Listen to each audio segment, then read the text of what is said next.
اعوذ باللہ من الشیطان الرجیم بسم اللہ الرحمن الرحیم۔ دوستو، ہمارے جو واقعات جو آپ کے سامنے اسلامی واقعات میں بیان کر رہا ہوں، یہ حیات صحابہ ایک کتاب ہے، اس سے میں بیان کر رہا ہوں، اور جب تک ہم بیان کو پورا نہیں سنیں گے تو ہمارے سمجھ میں کچھ بھی نہیں آئے گا۔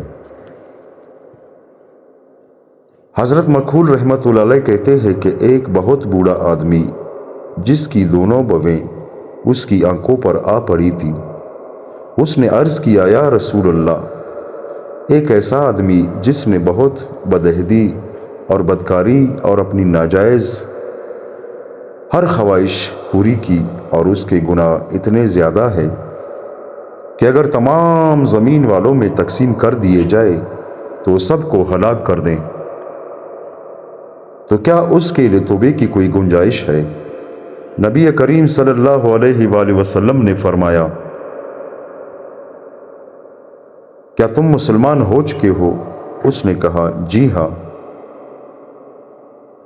میں نے کلمہ شہادت پڑھ لیا، اشہد ان لا الہ الا اللہ وحدہ لا شریک لہ واشہد ان محمدا عبدہ ورسولہ۔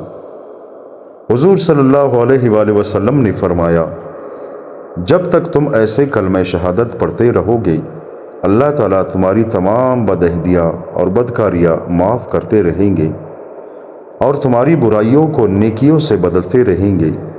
اس بوڑھے نے کہا، یا رسول اللہ، میری تمام بدعہدیاں اور بدکاریاں معاف؟ حضور صلی اللہ علیہ وآلہ وسلم نے فرمایا، ہاں، تمہاری تمام بدعہدیاں اور بدکاریاں معاف ہے۔ یہ سن کر وہ بڑے میاں اللہ اکبر لا الہ الا اللہ کہتے ہوئے پیٹ پیر کر خوش خوش واپس چلے گئے۔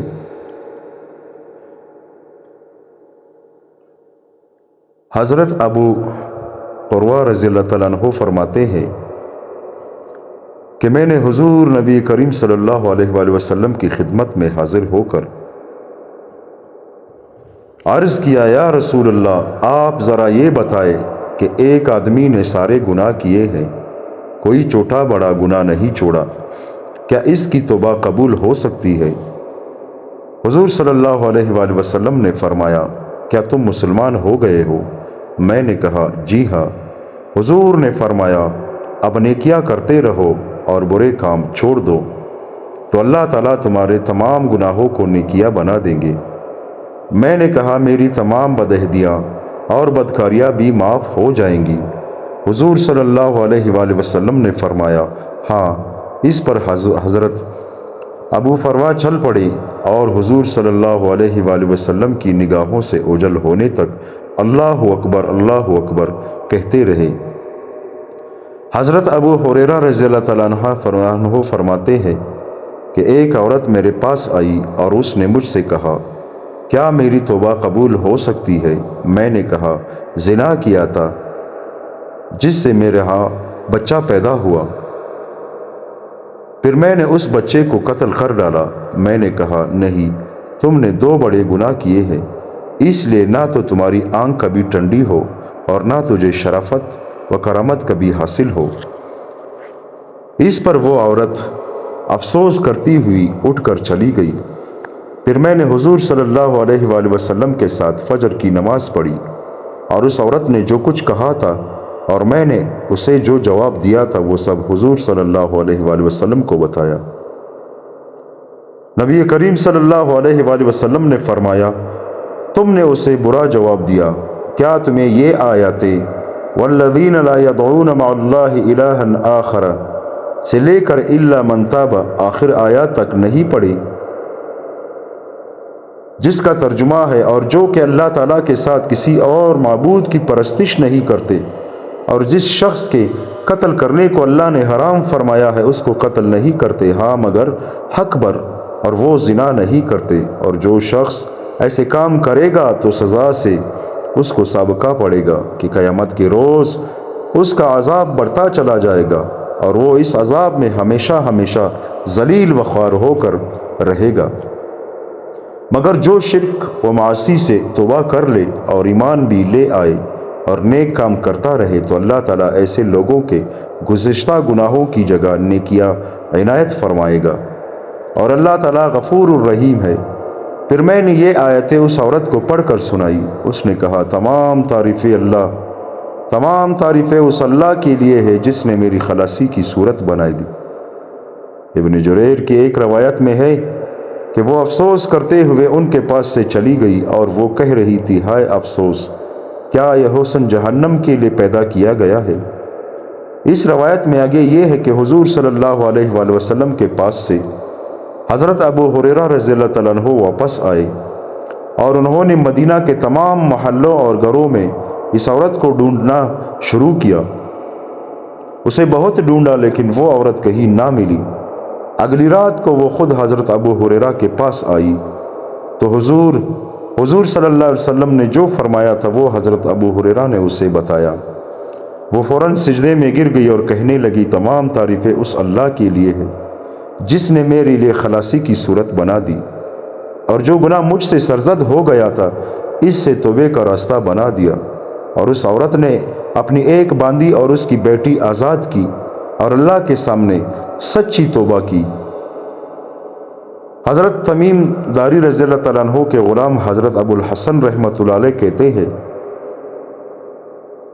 کہ جب وَالشُّعَرَاءُ یتبعُہم الغاوون والی آیات نازل ہوئی، سورہ شعراء، ترجمہ اور شاعروں کی راہ تو بے راہ لوگ چلا کرتے ہیں، تو مسلمان شعراء حضرت حسان بن ثابت، حضرت عبداللہ بن رواحہ اور حضرت کعب بن مالک رضی اللہ تعالیٰ عنہم نے روتے ہوئے حضور صلی اللہ علیہ وآلہ وسلم کی خدمت میں حاضر ہوئے اور عرض کیا کہ جب اللہ تعالیٰ نے اس آیت کو نازل فرمایا تو اللہ کو معلوم تھا کہ ہم لوگ شعراء ہیں، لہٰذا یہ سخت وعید تو ہمارے لیے ہوئی۔ اس پر حضور صلی اللہ علیہ وآلہ وسلم نے یہ آگے والی آیت تلاوت فرمائی، إِلَّا الَّذِينَ آمَنُوا وَعَمِلُوا الصَّالِحَاتِ، مگر جو لوگ ایمان لائے اور اچھے کام کیے۔ حضور صلی اللہ علیہ وآلہ وسلم نے فرمایا، یہ دونوں باتیں تم لوگوں میں موجود ہے۔ وَذَكَرُوا اللَّهَ كَثِيرًا، اور انہوں نے اپنے اشعار میں کثرت سے اللہ کا ذکر کیا۔ حضور صلی اللہ علیہ وآلہ وسلم نے فرمایا، یہ صفت بھی تم میں موجود ہے۔ وَانْتَصِرُوا مِنْ بَعْدِ مَا ظُلِمُوا، اور انہوں نے بعد اس کے کہ ان پر ظلم ہو چکا ہے اس کا بدلہ لیا۔ حضور صلی اللہ علیہ وآلہ وسلم نے فرمایا، یہ صفت بھی تم میں ہے، لہٰذا یہ وعید تم مسلمان شعراء کے لیے نہیں ہے۔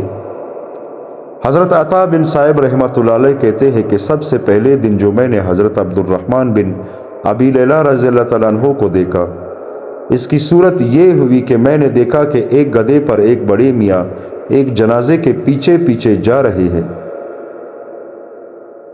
ان کے سر اور داڑھی کے بال سفید ہیں۔ میں نے سنا کہ وہ کہہ رہے ہیں کہ مجھے فلاں بن فلاں صحابی نے بتایا کہ انہوں نے حضور صلی اللہ علیہ وآلہ وسلم کو یہ فرماتے ہوئے سنا کہ جو اللہ سے ملنا پسند کرتا ہے اللہ تعالیٰ اس سے ملنے کو پسند فرماتے ہیں، اور جو اللہ سے ملنے کو ناپسند کرتا ہے اللہ تعالیٰ اس سے ملنے کو ناپسند کرتے ہیں۔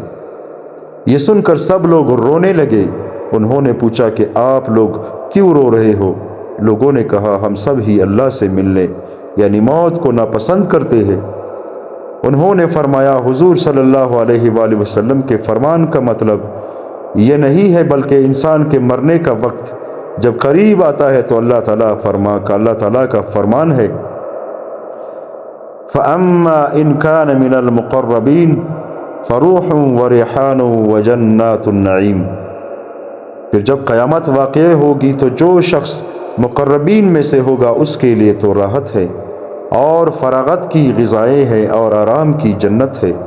تو جب اسے فرشتوں کی طرف سے ان نعمتوں کی بشارت دی جاتی ہے تو وہ انسان اللہ سے ملنے کو پسند کرنے لگ جاتا ہے، اور اللہ تعالیٰ اس کی ملاقات کو اس سے زیادہ پسند کرنے لگ جاتے ہیں۔ اور اللہ تعالیٰ کا دوسرا فرمان یہ ہے، وَأَمَّا إِنْ كَانَ مِنَ الْمُكَذِّبِينَ الضَّالِينَ فَنُزُلٌ مِّنْ حَمِيمٍ وَتَصْلِيَةُ الْجَحِيمِ، اور جو شخص جھٹلانے والوں اور گمراہوں میں سے ہوگا تو کھولتے ہوئے پانی سے اس کی دعوت ہوگی اور دوزخ میں داخل ہونا ہوگا، تو جب اسے ان تکلیفوں کی بشارت دی جاتی ہے تو وہ اللہ سے ملاقات کو ناپسند کرنے لگ جاتا ہے اور اللہ تعالیٰ اس سے ملنے کو اس سے زیادہ ناپسند کرنے لگ جاتا ہے۔ دوستو، اللہ تعالیٰ ہم سب کو ان باتوں پر عمل کرنے کی توفیق عطا فرمائے۔ آمین ثم آمین۔